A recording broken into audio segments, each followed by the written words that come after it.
Hi, this is Sean from the Rhythm Lab. Today we're sitting here with Jane Eamon, very talented, passionate songwriter from Kelowna, BC. How are you doing today? I'm doing very well, thank you. Thank you for taking your time with us today.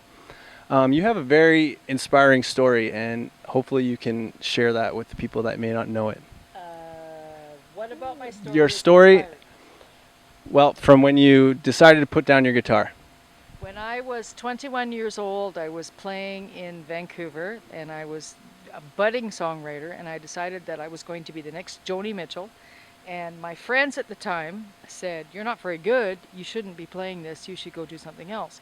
And I took it to heart, and I pawned my guitar for 25 bucks, and I didn't play it or sing or write for 26 years. I did nothing. And I mean, I have no excuse. I have no children. I didn't have anything else that occupied my time. I call it the Novocaine of my own choosing. I just said, nope, people don't like me. I'm not doing it.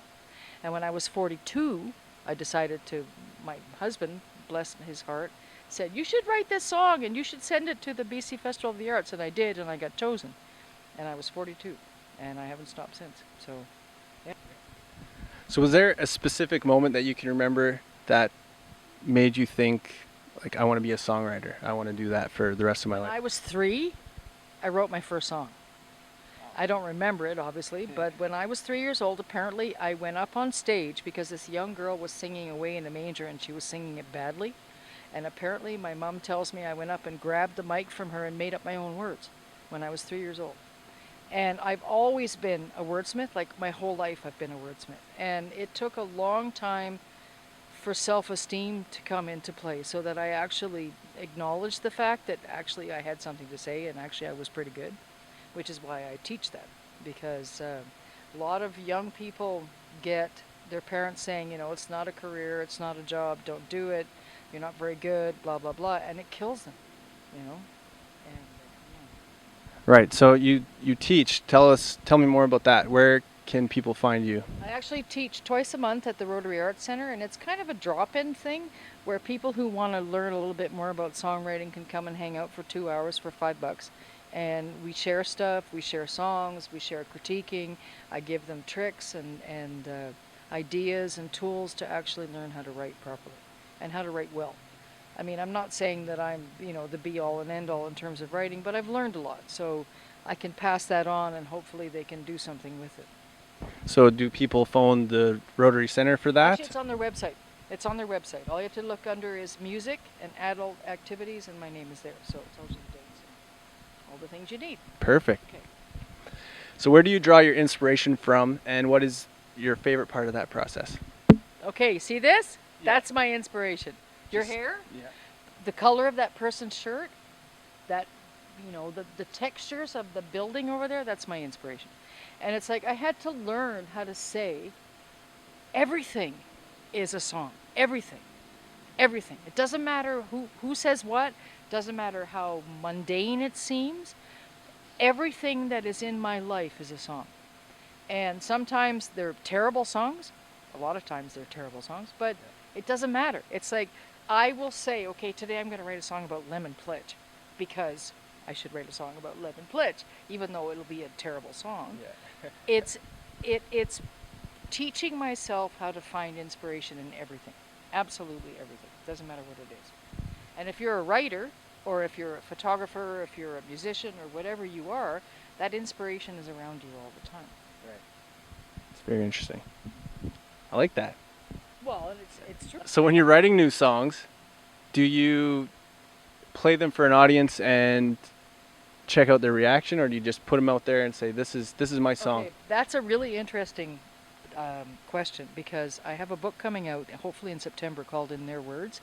And my journey, which took 3 years really of kind of questioning everything that I was doing with a mentor, I put it all into a book.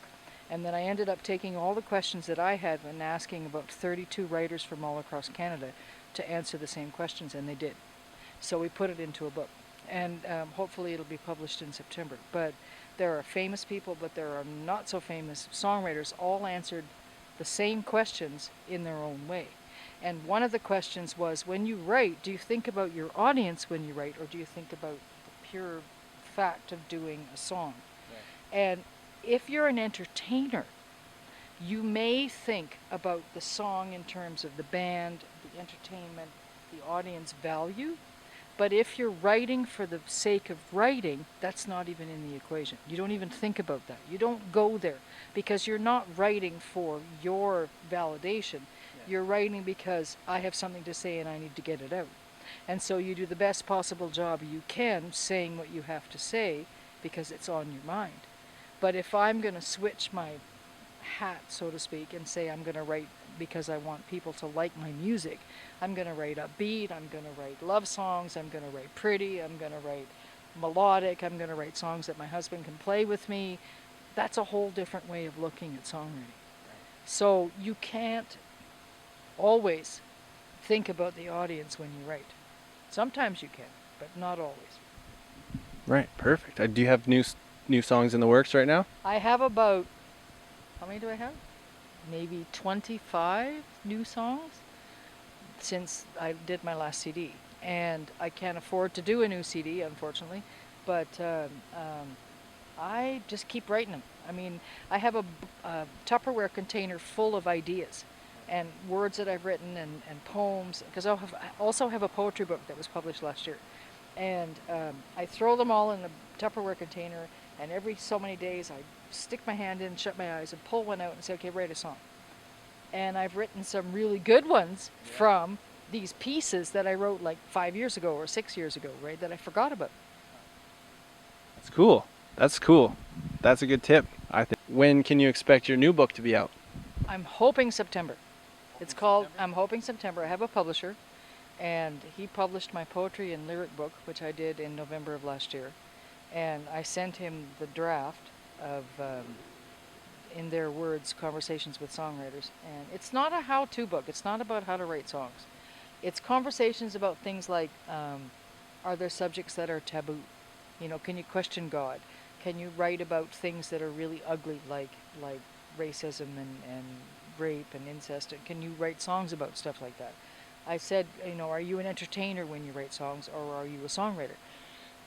I said, no, you're dooming yourself to a life of poverty if you want to be a songwriter. What 5 artists are you listening to right now? I don't listen to music. You don't listen to any music? Holy quite cow. frankly. And you know why? Because it colors the way I write. If I'm in the process of writing, I don't listen to anybody.